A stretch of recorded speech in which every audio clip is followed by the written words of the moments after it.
Hello, hello, hello! Alors, comme vous pouvez le voir, la vidéo d'aujourd'hui traite de la communauté LGBTQ, un sujet très intéressant, mais qui peut être parfois un petit peu sensible.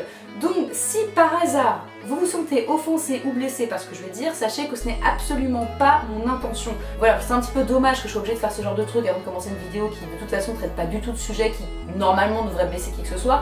Mais dans la société dans laquelle on vit, où tout le monde est offensé d'absolument tout et n'importe quoi, ça me paraissait essentiel. Allez, bonne vidéo! Let's go! Hey, buenos dias los bullshiteros! Alors, aujourd'hui, moi de la fierté oblige, on va parler un petit peu de la cause LGBTQ chez Disney. Et non, je suis désolée, je ne vais pas vous faire une vidéo du style top des personnages gays chez Disney parce que ce genre de vidéo c'est complètement débile, mais je vous expliquerai ça un peu plus tard. Pour l'instant, on va faire un petit peu d'histoire. Les personnages LGBTQ chez Disney. Y'en a pas! Fin!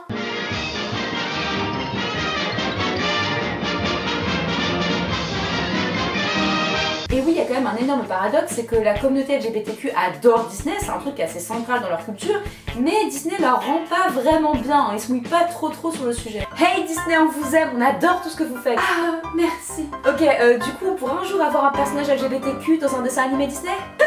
Non, bien sûr que non. Par contre, vous pouvez avoir un pins à 12 balles ainsi qu'une soirée LGBTQ spéciale à Disneyland Paris à 90 balles. Voilà, c'est cadeau. Disney aime profiter du désespoir des minorités. Alors oui, certains diront peut-être que cette soirée LGBTQ, c'est produits dérivés, tout ça, mais c'est déjà bien, c'est un début, faut peut-être pas trop en demander non plus. Oui, sauf que quand les efforts, ça ressemble plus à une super action marketing pour pomper le fric d'une minorité en quête désespérément de représentation dans un média qu'ils admirent, c'est peut-être pas nécessairement une très bonne chose quoi. Surtout qu'en vrai, Disney prendrait pas une tonne de risques à mettre un personnage LGBTQ dans un de leurs longs métrages d'animation, c'est même tout le contraire. Il y a déjà plein de studios d'animation qu'ils font et ils sont même carrément félicités pour ça. Donc d'ailleurs quand on voit qu'en ce moment il suffit de mettre un personnage gay pour qu'un film soit un chef-d'œuvre, on se demande pourquoi est-ce que Disney a pas encore surfé sur la vague arc-en-ciel quand même. Et non, contrairement à ce que vous avez pu lire dans les médias, sur internet, sur BuzzFeed ou sur n'importe quoi d'autre, Disney n'a jamais mis de personnage explicitement et officiellement LGBTQ dans un de leurs longs métrages d'animation. Il y a eu quelques cas dans les séries obscures Disney Channel, genre à 2 secondes 3, on voit un couple homoparental dans Docteur la Peluche. Là, oui, eux là, c'est un couple homoparental. Mais à part ça, il n'y a pas grand chose. Il y a eu par contre quelques exemples de personnages qui ont été annoncés comme faisant partie de la communauté LGBTQ hors champ, une fois le film sorti. Par exemple, récemment, il y a eu le fou dans le remake de La Belle et la Bête. Ben, on en a fait tout un pataquès en mode « Oh, c'est le premier personnage gay de Disney, wow, c'est génial !» Ben, regardez le film, il n'y a rien d'explicite dans le film, il n'y a rien qui dit qu'il est explicitement attiré par les mecs, c'est juste les médias qui en ont fait 3 tonnes. Et ça, malheureusement, c'est devenu une pratique assez courante quand tu veux t'attirer les mérites de la communauté LGBTQ sans pour autant risquer d'offenser les petites familles d'extrême droite qui ne veulent surtout pas de ces sales sodomites dans leurs films familiaux. Non. Tu crées un personnage qui n'exprime aucun intérêt particulier pour le sexe opposé dans le film. Parfois tu fais un petit peu stéréotypé, du genre il aime le rose, ou il aime danser, ou il aime la mode, ou des fois il dit yas. Et balaling, tu balances sur les réseaux sociaux qu'en fait il était gay depuis le début. Oui, ça s'est pas vu dans le film, mais tant pis, les gays sont contents, et toi tu seras considéré comme un auteur si en avance sur ton temps. Pas vrai, J.K. Rowling. Ok, stop. Alors, soit tu fais un personnage explicitement gay dans ton film, soit t'en fais pas, et ok, y a aucun souci, mais dans ce cas-là, tu fermes ta gueule. Tu vas pas écrire un tweet à 4h du mat une fois que le film a super cartonné pour dire en fait il était gay et t'attirer comme ça tout le mérite de la communauté. Non, ça marche pas comme ça, c'est trop facile ça, Joanne. Bref, tout ça pour dire qu'il n'y a officiellement malheureusement aucun personnage qui soit vraiment LGBTQ dans les Disney. D'où mon agacement des tops du style 10 personnages que vous ne saviez pas qu'ils étaient gays dans Disney. C'est n'importe quoi. Alors, que les choses soient claires, que ça reste dans le domaine de la théorie, j'ai absolument aucun souci avec ça. Tout le monde a le droit de s'approprier ses personnages préférés, de leur inventer une vie, une sexualité. Tout le monde le fait, je suis la première à le faire, c'est un peu la base de la geekitude. Mais quand ces théories se transforment en preuves, et que ces preuves c'est de la grosse merde, et que d'un coup tous les fans Disney du dimanche se mettent à dire j'ai trop un scoop, est-ce que tu savais que le cocotier qu'on voit apparaître à la 45e minute dans Tarzan, bah en fait il est trans? Là ça devient un peu ridicule. Tenez, je vais prendre quelques exemples de la liste des personnages gays chez Disney fait par ces grands sages de BuzzFeed. Ah là on sent la vraie info là, le vrai reportage bien poussé. Toutes leurs preuves sont en fait basées sur des stéréotypes ou alors sur une scène où tu vois un personnage se travestir comme Timon qui servait pas aux hyènes. Il y a aussi Mulan, tiens. Mulan, bah oui Mulan, elle s'habille comme un homme parce qu'elle est lesbienne et pas du tout pour sauver toute la putain de Chine. Oh et puis c'est vrai qu'il y a cette scène aussi où elle dit qu'elle veut plus jamais voir un homme nu de sa vie. C'est forcément une preuve qu'elle est lesbienne ça hein. On est bête. Encore une fois, si votre théorie personnelle, votre headcanon, comme on dit, c'est que Mulan est lesbienne ou trans, j'ai absolument aucun souci avec ça. Tout ce que je veux dire, c'est que ce ne sont absolument pas des informations officielles et que, de ce fait, Disney ne devrait pas avoir le moindre mérite pour juste alimenter des théories. Eric, apparemment il serait gay parce qu'il ne dévore pas immédiatement la bouche d'Ariel alors qu'elle est en maillot de bain sur lui. Bah oui, hein. Le fait d'être un être humain respectueux, c'est forcément que t'es gay. Shifu, encore dans Mulan, parce qu'il enroule sa serviette jusqu'à sa poitrine. Ah, mes préférés, je les attendais celles-là. Mérida et Elsa, parce que bah elles finissent avec aucun mec, donc forcément elles sont lesbiennes. Alors ça, je crois que c'est la preuve entre guillemets qui me saoule le plus, parce que je pense que je vous apprends rien si je vous dis que tu peux très bien être célibataire ou simplement ne pas être intéressé par le fait d'être en couple et ne pas forcément être lesbienne, hein. Surtout dans le cas de Mérida qui refuse de se marier à 14 ans. Qui accepterait de se marier à 14 ans? Elsa, je suis d'accord que ça peut déjà un peu plus se discuter, surtout que la chanson Libérée délivrée qui peut être interprétée comme une sorte de coming out. Mais je crois que c'est juste le principe de pas mariée égale lesbienne qui me fatigue. Je veux dire, à notre époque, c'est encore si incroyable de pas vouloir absolument être en couple. L'histoire se passe dans un putain de royaume enchanté où les bonhommes de neige chantent avec la voix de Danny Boone, mais une femme qui veut pas de vie de couple, oh là là, impossible, elle est forcément lesbienne. Oh. Ah, un autre que j'aime bien dans ces tops à la con là, c'est Hadès. Hadès serait gay parce qu'il parle vite, qu'il parle avec ses mains et qu'il est sarcastique.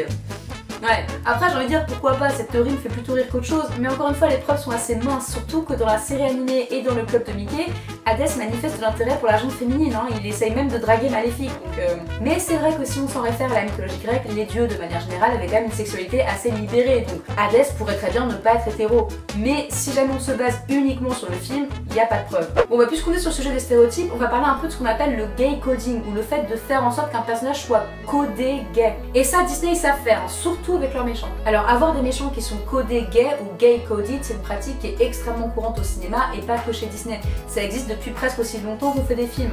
D'un côté t'as le héros qui est fort, viril, macho, musclé, tout ça, et de l'autre côté t'as le méchant qui est souvent dramatique, efféminé et coloré. Pensez par exemple à Batman ou Joker, c'est l'exemple type. Et ce phénomène s'explique de manière très logique. À l'époque c'était hyper mal vu, voire diabolique, de ne pas répondre aux normes sociales assignées à ton genre. Du coup rendre les méchants efféminés, inconsciemment, les rendait aussi plus menaçants. Oh non, un méchant avec une cape à paillettes, ah. Alors aujourd'hui, bien sûr, le fait d'avoir des méchants codés gays n'a plus rien à voir avec l'homophobie, c'est plus rentré dans les clichés maintenant. Et Disney est extrêmement friand de ce cliché en particulier. Jafar, Scar, Radcliffe, Docteur Facilier, Ratigan, tout ça sont des méchants masculins assez féminés. Et du côté des femmes, c'est pas mieux, souvent rien qu'à voir leur maquillage, elles pourraient carrément être candidates à RuPaul Drag Race tellement elles sont flamboyantes et dramatiques. Ursula a carrément été inspirée de Divine, une célèbre drag queen. Avec tout ça, pas étonnant que la communauté LGBTQ apprécie énormément l'univers Disney parce que tout est fait pour qu'ils puissent s'y reconnaître. Et pourtant, pas grand chose n'est fait pour qu'ils puissent avoir un personnage qui puisse dignement les représenter. Mais si on cherche bien, parfois, quelquefois, rarement, un ou deux personnages échappent au contrôle de Disney et développent une personnalité qui leur est propre, indépendamment de ce que Disney avait prévu pour eux. Parfois, ça peut être grâce à des théories de fans qui sont surprenamment bien fondées et qui prennent tout leur sens. Ou parfois, ça peut être parce que les créateurs vont glisser quelques petits messages subtils ici et là qui n'échapperont pas aux spectateurs avisés qui vont alors comprendre la vérité sur le personnage. Le cas Pickley. L'agent Wendy Pickley du dessin animé Lilo Stitch est, à mon sens, le personnage Disney qui s'approche le plus d'une vraie représentation officielle LGBTQ. Dans le premier film, il avait déjà un véritable amour pour le travestissement, mais bon, on peut très bien se dire que ce n'était qu'un déguisement ou que simplement sur sa planète, les codes des genres ne sont pas les mêmes que chez nous. Ok, sauf que dans la série animée et dans les films qui vont suivre le premier Lilo et Stitch, on en apprend plus sur Pickley. On sait qu'il aime vraiment porter des vêtements féminins et pas uniquement en tant que déguisement vu qu'il porte une robe chez lui tranquille à la maison. Et dans l'épisode de la série qui s'appelle Fever, sa famille vient lui rendre visite et sa mère lui dit qu'il faudrait que ça devienne un peu plus comme un homme. La preuve que sur leur planète, les codes du genre fonctionnent exactement comme chez nous et que Pickley aime vraiment s'habiller en femme. Et dans le même épisode, qui est souvent considéré comme l'épisode de coming out de Pickley, sa famille essaye de le forcer à se marier avec une femme et il exprime bien à Lilo qu'il ne veut non seulement pas se marier, mais surtout pas avec une femme. Il insiste vraiment sur le fait qu'il veut pas se marier avec une femme. There will be no wife, no lady, and no marrying. Du coup, pour calmer sa famille, il fait croire qu'il est déjà fiancé. Il demande donc à Nani, la sœur de Lilo, de se faire passer pour sa fiancée. Et là, on voit qu'il est extrêmement mal à l'aise, hein. Même lui mettre la main autour de l'épaule, il aime pas trop. Quand Nani apprend que le mariage va être réel, elle décide du coup d'abandonner parce qu'elle ne veut pas se marier avec Pickley. Et donc Pickley demande à Jumba de jouer le rôle de sa fiancée. Et là, Pickley est beaucoup plus confortable d'être avec Jumba. D'ailleurs, ils vont vraiment se marier. Encore une fois, c'est un vrai mariage. Et Jumba a l'air même d'être assez déçu quand David, le copain de Nani, vient gâcher la cérémonie. Et si ça, c'est pas suffisant comme preuve comme quoi Pickley n'est pas spécialement attiré par les femmes, voilà une scène prise de Lilo et Stitch.